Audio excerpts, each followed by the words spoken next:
What Ronaldinho played at Barcelona was unreal. No, it was pure magic.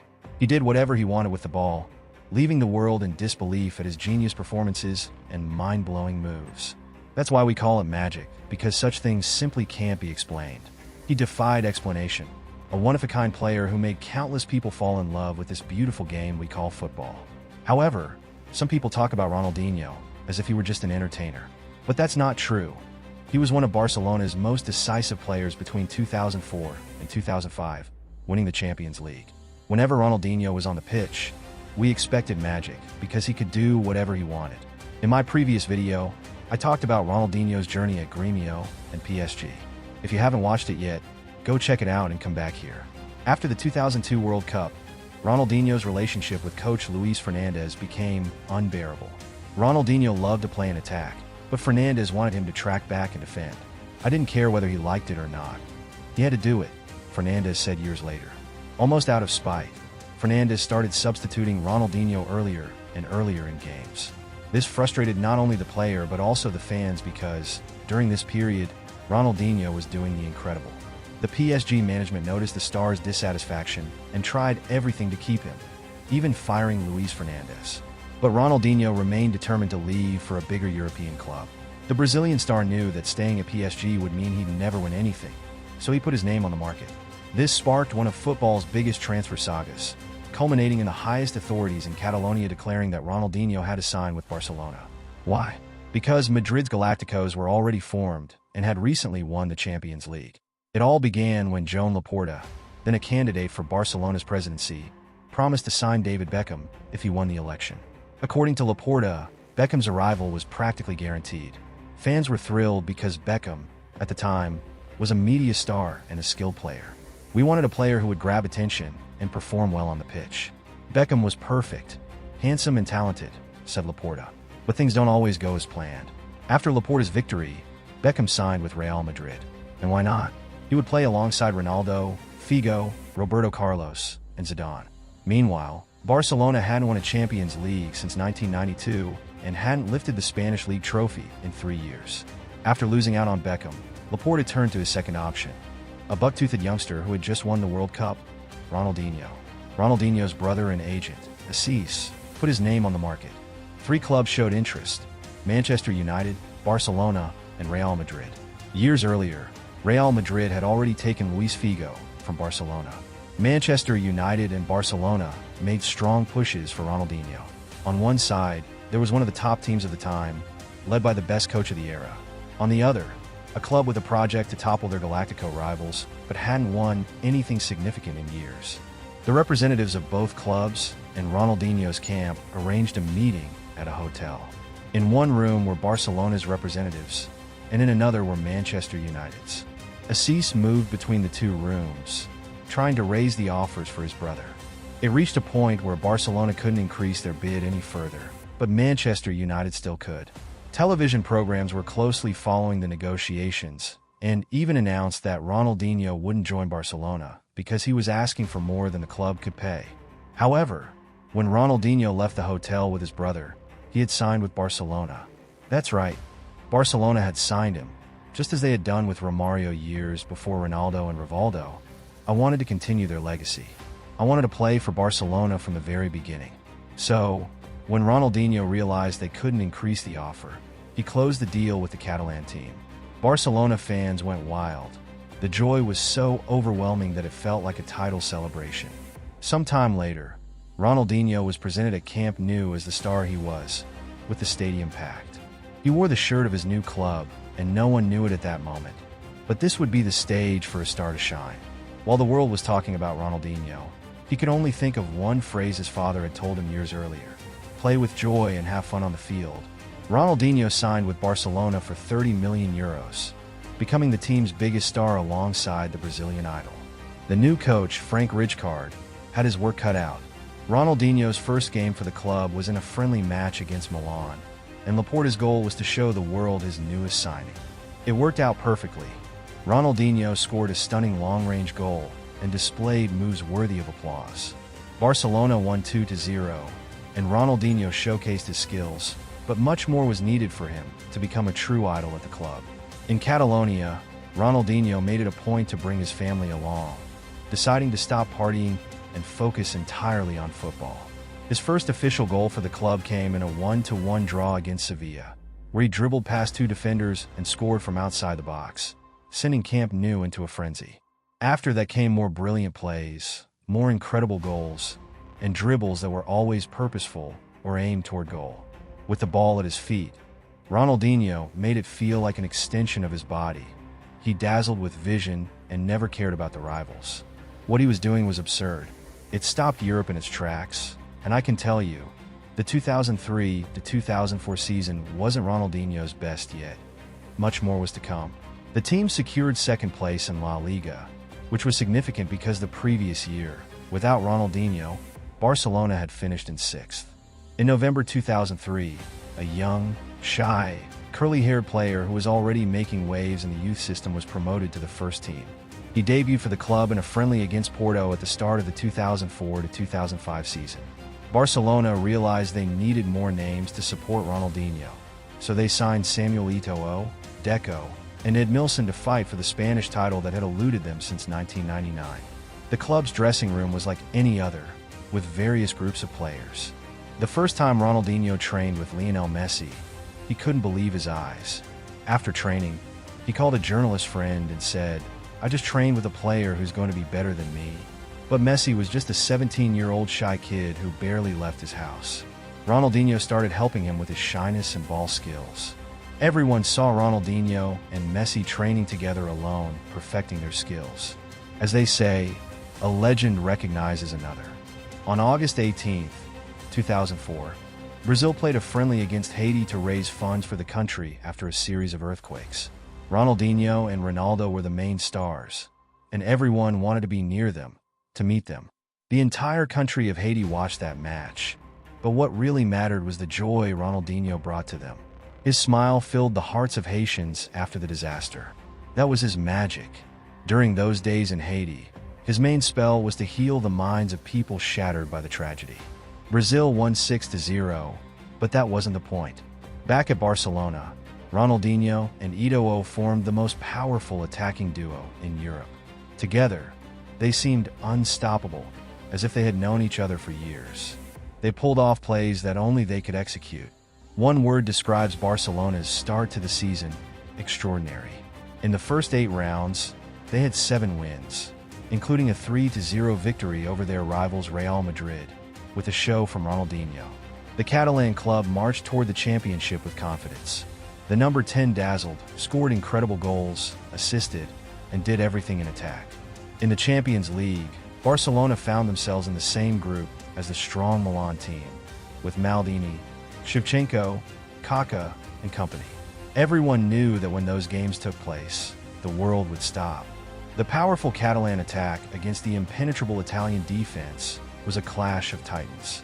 In Italy, the game was tight, with chances for both sides, but at the 30th minute, Shevchenko scored with a header to give Milan the lead. It was everything the Italian team wanted. After that, Milan's defensive wall was solid. Maldini didn't let anyone pass, and if anyone did, Nesta was there to help. Further behind, the wall was Dida. Barcelona lost 1-0, but the return match would be at Camp Nou. Milan's strategy was clear: give the ball to Barcelona and hit them with a quick counterattack. It worked. Shevchenko scored again, and Milan led 2-0 on aggregate. As time passed and the Italian team defended more and more, hope began to fade, but Eto'o and Ronaldinho wouldn't let it end like that.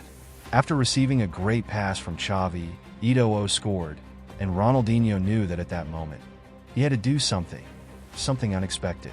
He tried shots from outside the box, crosses, dribbles, and runs, but Milan blocked everything. But this was Ronaldinho. At the 44th minute, one of his magical moments arrived. He received the ball from Samuel Eto'o, made a sharp cut as if no one was there, and unleashed a rocket that Dida couldn't save. The stadium erupted. Catalonia went crazy. Milan's players were stunned. Ronaldinho ran, shouting, "I'm 2-1." Barcelona advanced to the next round. After that, it was no surprise when FIFA named him the best player in the world. Everyone stopped to watch him, and Real Madrid's president, Valentino Perez, said Ronaldinho was magnificent. At Gremio's youth academy, one of Ronaldinho's coaches had said he'd never be a great player because he didn't adapt to his training. I can only imagine what he thought when he saw Ronaldinho doing these things and winning the World Player of the Year award. But there was still more to come. One of the next challenges was the Champions League quarterfinals against Chelsea. The first match ended 2-1 in favor of Barcelona, but in the return leg, Chelsea scored 3 goals in just 19 minutes, pushing the Spanish team back. Ronaldinho earned a penalty, pulling one back, but he needed something extraordinary, something magical. A few minutes after the penalty, he received the ball at the edge of the box. The legend looked at the goal and saw only blue shirts. A normal player would have passed it or shot hard to break through the wall. But Ronaldinho was no ordinary player. He jinked his waist from side to side and took the shot, not with power but with pure talent and precision. The celebrated goalkeeper Petr Cech didn't even move. What a goal! Unfortunately, in the second half, Chelsea scored another goal and won 4-2. However, that goal from Ronaldinho was worth more than 2, and it stole the spotlight from Chelsea's victory. Though Barcelona was eliminated from the Champions League, Ronaldinho continued to lead the team, helping them end their Spanish title drought. The campaign was undeniable: 25 wins, 9 draws for losses, 73 goals scored, the best attack, and 29 conceded, the best defense. Finally, Ronaldinho won a major European trophy, but there was one more to come. In June 2005, Ronaldinho would lead Brazil in the Confederations Cup in Germany. The beginning was tough, but Brazil made it to the final. The rival would be Argentina. Brazil had Adriano, Kaká, and Ronaldinho as the protagonists. That game was spectacular. Everyone played well. 2 brilliant goals from Adriano, one from Kaká, and another from Ronaldinho. Brazil won 4-1 against Argentina, who barely touched the ball in the 90 minutes. Nobody could believe what Ronaldinho was doing. It was so much skill, so much energy, and most importantly, so much joy. He never stopped smiling, and that guy was a monster on earth, and everyone knew it. Barcelona came strong for the 2005-2006 season, aiming for another La Liga title. There were 14 consecutive victories, but just behind them, the biggest rival of Catalonia, Real Madrid, was chasing, trying to stop Barcelona's momentum with their Galacticos. They wanted to win at any cost. On November 19, 2005, Real Madrid hosted Barcelona at the Santiago Bernabéu. The rivalry was in full bloom, and the favor was real, playing at home with their legendary team. But Ronaldinho had a secret. A few days before the game, he called Andrés Iniesta and said, "I know it's 3 a.m., but I have to tell you something. In June, I'm signing with Real Madrid. It's too much money. There's no way I can refuse. Don't tell anyone, please." He didn't even wait for Iniesta to respond before hanging up. Iniesta didn't understand what was happening, but kept the secret. At training before the game, all the players greeted Ronaldinho with a certain respect, looking a bit down. No one said anything, but Ronaldinho understood. On the day of the game, with the Madrid crowd chanting loudly for their team, Ronaldinho asked for a word before the match. "Guys, this is an important game. The team on the other side is very strong, but in the past few days, I've discovered that we are a family. I called each of you and told you that I was leaving, but no one told anyone. After that, I realized we were ready to suffer in silence, but not to betray each other. I'm staying here for a long time, and now let's go play and teach these Real Madrid players a lesson." When the referees started the match, the stadium went wild, screaming for Real Madrid. But no one expected what was to come. No one expected it, but the Bruxo performed his magic. Eto'o scored the first goal, but he's not the protagonist of this story. Ronaldinho is. First, he received the ball in the middle of the field on the left, accelerated, dribbled one player, entered the area, dribbled another, and scored in the corner past Casillas. A few minutes later, Ronaldinho received the ball again, a little further upfield than before. He sped forward, dribbled past the defenders with ease, invaded Real's penalty box with astonishing calm, ignored Casillas, and scored again. All of Ronaldinho's celebrations were extravagant because, on the other side, was Vanderlei Luxemburgo, the coach of Real Madrid. Years earlier, in the 2002 World Cup qualifiers, Luxemburgo criticized Ronaldinho and benched him, saying he was too fat. Ronaldinho didn't forget that interview, which was widely discussed. 3 years later, he was giving his old coach a taste of his own medicine. And it wasn't just anyone on the field for Real Madrid. Players like Zidane, Ronaldo, Beckham, and Roberto Carlos were all playing. But Barcelona's powerful attack was superior. Eto'o, Messi, and Ronaldinho Gaúcho. It was like an Arsenal idol single-handedly destroying Tottenham at home, with the rival fans rising to applaud him, said Ed Milson, who was also part of that Barcelona squad. It was like a commercial, he added. Ronaldinho left the real players behind, as if they were nothing. He didn't push them, he dropped them with his body movements. It was like they weren't even there. But you know what's even worse? That wasn't even his best game, Ed Milson added. After all that, there was only one thing left to do: stand and applaud what he had done. And that's exactly what the Real Madrid fans did. They stood and applauded the Bruxo, and they weren't even embarrassed about it. Guess what happened at the end of the year? The legend was elected the best player in the world once again. He won the Ballon d'Or. Nobody could compete with him.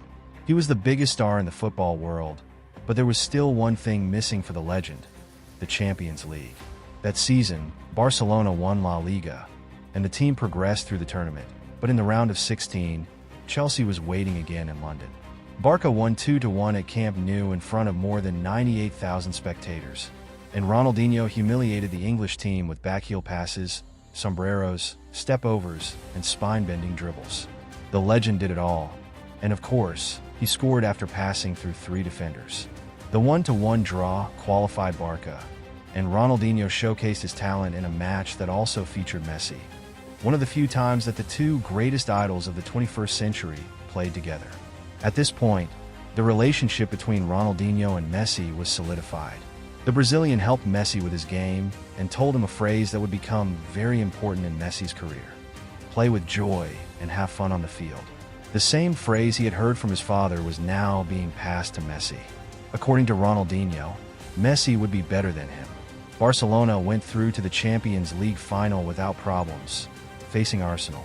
In the 18th minute, the English team took the lead but had to defend deeply after their goalkeeper was sent off. Barca had difficulties, but Eto'o and Belletti scored, securing a 2-1 victory. Since 1992, Barcelona had not won a Champions League, and that was their second in history. Ronaldinho had finally conquered Europe.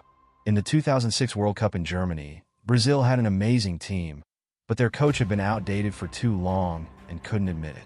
The team advanced with difficulty, despite Pereira's management. Ronaldinho didn't perform well in that World Cup. He was completely exhausted after the Barcelona season, which could explain the failure. The 2006 World Cup was very bad for me, Ronaldinho later admitted. Before the Cup, they called me Pelé, but after, they said I didn't want to play anymore. After losing the Spanish Super Cup, exiting the Champions League, and missing out on the Spanish League title, a question emerged: had Ronaldinho's magic run out? All of this happened along with his return to nightlife, which seemed to take priority over his football career. He had already won everything a player could dream of. Would he still be the Bruxo of old? In 2008, Barcelona hired a young manager, Pep Guardiola, who aimed to revolutionize football. His goal was to clean up the squad and create a team that would press high, control possession, and dominate all teams. Seeing that Ronaldinho was neglecting his work, Guardiola told Joan Laporta he didn't want to count on him for the next season. Laporta asked for more time, but Ronaldinho didn't help himself. At one point, Laporta said, "Ronaldinho needs new challenges. He needs a new club." Manchester City wanted him, but Ronaldinho chose to move to Milan. Barcelona fans understood his departure, but it was still painful for them. Some argued that he had just come back from a serious injury in early 2008, which could explain why he wasn't fully fit. Guardiola didn't want to listen. "In my free time, I did whatever I wanted, but I never let it interfere with my football," Ronaldinho said. In June 2008, the Brazilian star transferred to Milan for €18 million, joining a legendary team that included Alexander Pato, Beckham, Pirlo, and goalkeeper Dida. It was essentially a Galactico version of the Italian team.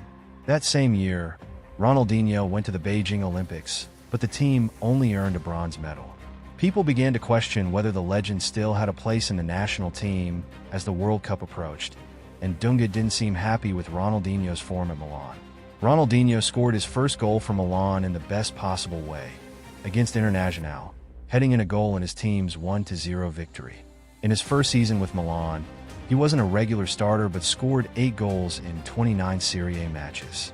The following season, in which he was named Footballer of the Decade, Ronaldinho started on the bench, but eventually regained his best form and became the best player on the team, with incredible passes, goals, and plays. He brought hope to fans who saw the team weaken over time, but Ronaldinho seemed content with his football again, and his magic returned. However, nothing compared to his time at Barcelona. His name was overshadowed by Messi in Spain, but Ronaldinho was very proud of that. "I was part of the formation of one of the greatest players in history," he said with happiness. In January 2010, Ronaldinho scored 2 goals in a 3-0 victory over rivals Juventus, and against Siena, he scored his first hat-trick with 3 stunning goals. His great season was highlighted by being the Serie A's top assist provider with 14 assists, along with 12 goals. In the Champions League, the legend put on a show in the round of 16 against Manchester United, scoring a goal and providing an assist. But Milan lost 3-2 at San Siro and was eliminated despite his efforts. Dunga didn't feel moved and left the legend out of the 2010 World Cup squad. Still, Ronaldinho's appearances with the national team diminished, and in 2009, he only played 3 games. Even with him, the weak Brazilian team wouldn't have done well in Africa. The next season, Ronaldinho was visibly down, not just because he wasn't called up but also because his Milan team was no longer the powerhouse it once was. He wasn't happy on the field at that time. After a while, he started sitting on the bench, and it became clear that his days at Milan were numbered. He expressed his interest in leaving and returning to Brazil. The plan was to return to Grêmio and prepare for the 2014 World Cup in Brazil, to end his career with a World Cup title. The plan seemed good, but it started differently than expected. On January 10, 2011, Ronaldinho signed with Flamengo, marking the second part of the legend's story. If you want the third part of his journey in Brazil until the end of his career, leave a comment below.